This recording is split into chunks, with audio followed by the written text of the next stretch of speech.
राज्य निवडणूक आयोगाच्या आयुक्त निवडीचे सर्वाधिकार आता मुख्यमंत्र्यांकडे असणार आहेत। राज्य मंत्री परिषदेच्या बैठकीमध्ये हा मोठा निर्णय घेण्यात आलाय।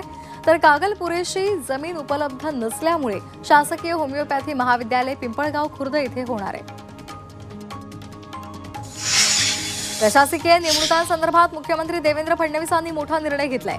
यापुढे मंत्र्यांचे सचिव आणि ओएसडी हे खासगी व्यक्ती नसणार असल्याचा निर्णय घेण्यात आल्याची माहिती सूत्रांकडून मिळते। मंत्री आणि आस्थापनेवर सुद्धा आता नेमणुका रखडल्याची माहिती मिळते। देशाच्या इतिहासामध्ये आणीबाणी हा काळा अध्याय होता असं विधान मुख्यमंत्री देवेंद्र फडणवीसांनी केले। इमर्जन्सी चित्रपटाचा स्पेशल शो फडणवीसांनी पाहिल्यानंतर त्यांनी ही प्रतिक्रिया दिली। तर या चित्रपटामध्ये ऐतिहासिक घटनांचा मागोवा घेतल्याचंही त्यांनी म्हटलंय। आपले सरकार पोर्टलवरील सर्व सेवा या तात्काळ ऑनलाईन उपलब्ध करा असे आदेश मुख्यमंत्री देवेंद्र फडणवीसांनी दिलेले आहेत। 99% सेवा नागरिकांना मोबाईलवर मिळाल्या पाहिजेत, जेणेकरून त्यांना सरकारी कार्यालयामध्ये चक्रा माराव्या लागणार नाही असं फडणवीसांनी म्हटलंय। उपमुख्यमंत्री एकनाथ शिंदे महाराष्ट्रामध्ये आभार दौरा करणार आहेत। 23 जानेवारीला शिंदेंचा हा आभार दौरा असेल अशी माहिती मंत्री उदय सामंत यांनी दिली आहे।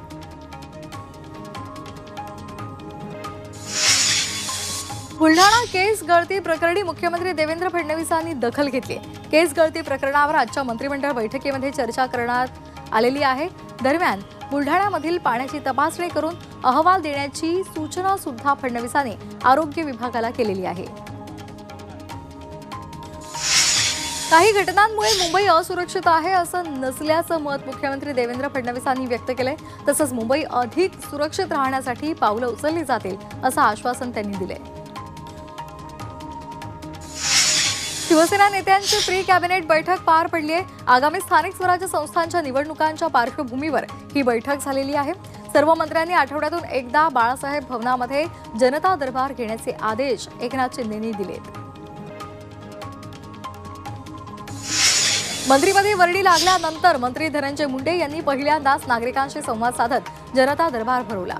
परळीमधल्या जगमित्र कारखान्यामध्ये धनंजय मुंडे यांचा हा जनता दरबार भरलेला होता। कराडच्या जेलवारीनंतर धनंजय मुंडे पहिल्यांदाच परळीमध्ये मतदारसंघामध्ये ऍक्टिव्ह पाहायला मिळाले। त्यांचा हा पहिलाच जनता दरबार होता। नितीन गडकरी यांच्यामध्ये 35 कोटी रुपयांमध्ये 1 किलोमीटर रस्ता होतो, तर शक्तीपीठ महामार्गासाठी 107 कोटी कशासाठी असा सवाल राजू शेट्टी यांनी उपस्थित केलाय। तसंच अंकली ते चोकाक या मार्गावरील शेतकऱ्यांना जुन्या कायद्यानुसार भरपाई द्यावी अशी मागणी गडकरी यांच्याकडे केल्याची माहिती शेट्टींनी दिली आहे। अलमट्टी धरणाची उंची वाढवण्याचा हट्ट कर्नाटक सरकार करते आणि त्याविरोधात जनआंदोलन उभं करावं लागेल अशी प्रतिक्रिया राजू शेट्टी यांनी दिली आहे। तसंच कोल्हापूरच्या खासदारांनी लोकसभा आणि राज्यसभेत या संदर्भातला प्रश्न का विचारला नाही असा सवालही त्यांनी उपस्थित केलाय। स्वामीनाथन आयोगाच्या शिफारसी स्वीकारून किमान हमी भाव कायदा करावा अशी मागणी असल्याची प्रतिक्रिया राजू शेट्टी यांनी दिलेली आहे। तसंच देशामध्ये केवळ सरकारी कर्मचारी राहत नाहीत, शेतकरी सुद्धा राहतात, याची सरकारला जाणीव असायला हवी असा टोलाही त्यांनी लगावलाय। खासदार सुप्रिया सुळेंनी माजी महापौर महेश कोठे यांच्या कुटुंबियांची सांत्वनपर भेट घेतली। प्रयागराजमध्ये हृदयविकाराच्या झटक्यानं त्यांचं निधन झालं होतं। यावेळी सुळेंनी त्यांच्या कुटुंबियांची भेट घेत त्यांना धीर दिला। बॉलिवूड अभिनेत्री रवीना टंडननं सैफ अली खानच्या हल्ल्याप्रकरणी चिंता व्यक्त केली आहे। सुरक्षित मानल्या जाणाऱ्या वांद्र्यामध्ये सेलिब्रिटींना सर्रासपणे टार्गेट केलं जात आहे, यावर कडक उपाययोजना होण्याची आवश्यकता असल्याचं तिनं म्हटलंय।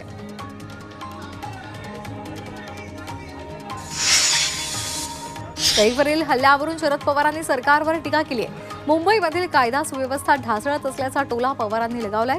तसंच सरकारनं घटनेची गांभीर्यानं दखल घ्यावी असंही शरद पवार म्हणाले।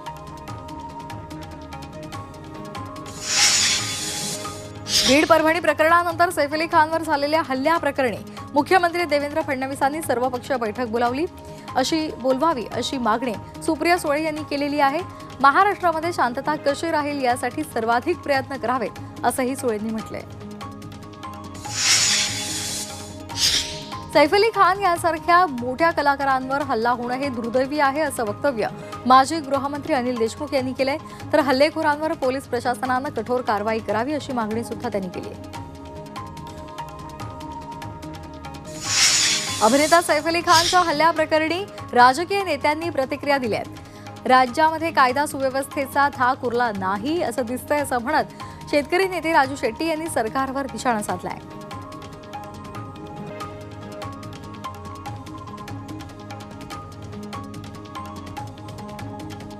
वाल्मिक कराडकडे 17 मोबाईल होते, तो काही अमेरिकन सिम कार्ड सुद्धा वापरत असेल अशी प्रतिक्रिया सुरेश धस यांनी दिलेली आहे। तसंच कराड ठराविक लोकांना प्रत्येक महिन्याला काही रक्कम पाठवत होता असा आरोपही धस यांनी केलाय। संतोष देशमुख यांच्या हत्येप्रकरणी उज्ज्वल निकम हे सरकारची बाजू मांडण्याची शक्यता आहे।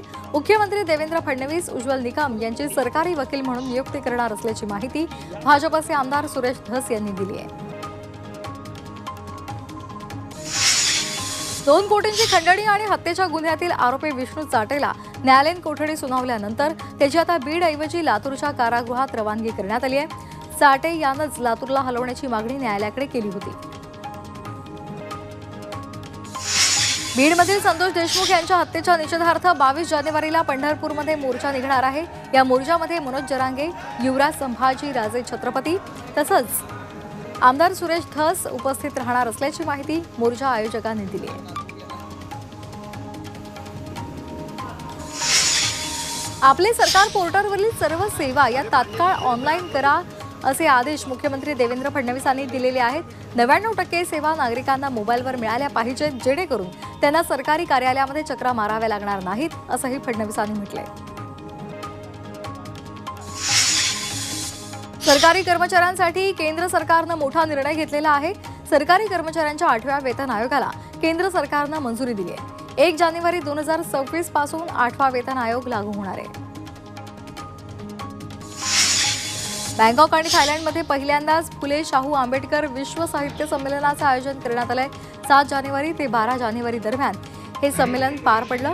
संमेलनाची सुरुवात ग्रंथदिंडीनं झाली आणि यानंतर अभिनेत्री प्रतिभा आहेर यांनी रमाई यांच्या जीवनावर आधारित एक पात्री नाटक सादर केलं। अहिल्यानगरमध्ये आय लव्ह नगर या संस्थेच्या पुढाकारातून पोकवंत या नवीन व्यासपीठाची सुरुवात करण्यात आलेली आहे। अभिनेता आणि दिग्दर्शक प्रवीण तरडे यांच्या हस्ते या डिजिटल व्यासपीठाचा शुभारंभ करण्यात आलाय।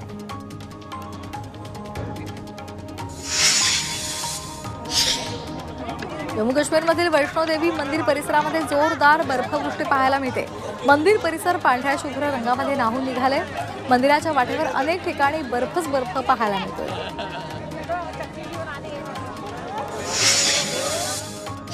अमेरिकेमधील न्यू जर्सी शहरातील रेटगर्स या प्रतिष्ठित विद्यापीठानं आपल्या सर्व कॅम्पसमध्ये जाती आधारित भेदभावावर बंदी घातलेली आहे। नवीन धोरणाअंतर्गत जाती धर्मातील भेदभावाच्या तक्रारीचं निवारण करण्यासाठी नवीन उपाययोजना राबवल्या जातील अशी सध्या माहिती मिळते। जवळपास 26 विद्यापीठांनी या संदर्भातला निर्णय घेतलाय।